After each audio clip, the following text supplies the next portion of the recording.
आपने मुंगेरी लाल का नाम तो जरूर सुना होगा। यूपी की सियासत के भी एक मुंगेरी लाल हैं, जिनके सपने भी हसीन हैं और सत्ता पाने के हसीन सपने देखने वाले ये मुंगेरी लाल भी बयानवीर भी हैं, जो अपने बेतरतीब बयानों के लिए भी हमेशा चर्चा में रहते हैं।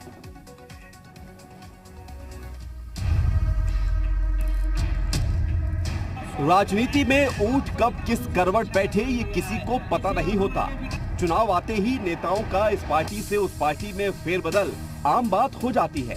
अब यूपी विधानसभा चुनाव से पहले राज्य में सियासी पारा गर्म है।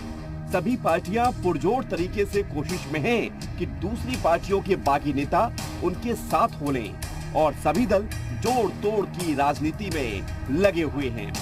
यूपी की सियासत में थाली का बैंगन बन इधर उधर लुढ़कने वाले राजभर भी जोड़ तोड़ की सियासत में जुटे हुए हैं। जैसे जैसे 2022 विधानसभा चुनाव पास आते जा रहे हैं, वैसे वैसे तमाम राजनीतिक दलों के समीकरण भी बदलते हुए दिख रहे हैं। ऐसे में बीते कुछ सालों से एनडीए के गठबंधन में शामिल रहे ओम प्रकाश राजभर अब समाजवादी पार्टी के साथ जुड़ गए हैं, जिसके बाद आज उन्होंने एक चौंकाने वाला बयान दिया है, जिसमें उन्होंने कहा है कि अनुप्रिया पटेल अपना दल की वो भी समाजवादी पार्टी के संपर्क में हैं। ओम प्रकाश राजभर दिन में बीजेपी को हराने का ख्वाब देख रहे हैं।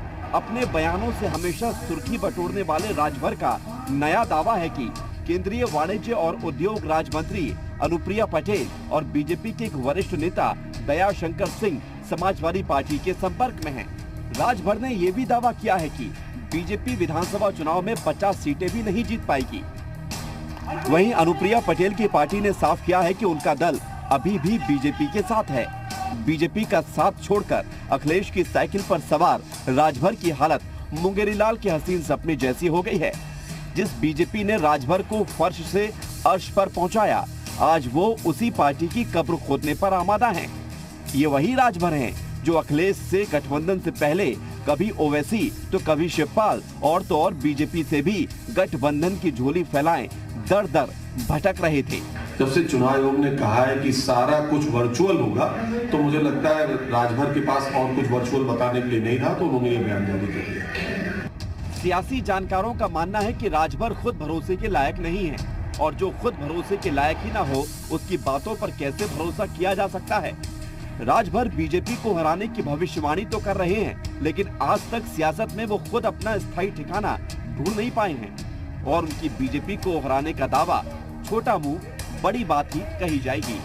ब्यूरो रिपोर्ट, जी मीडिया।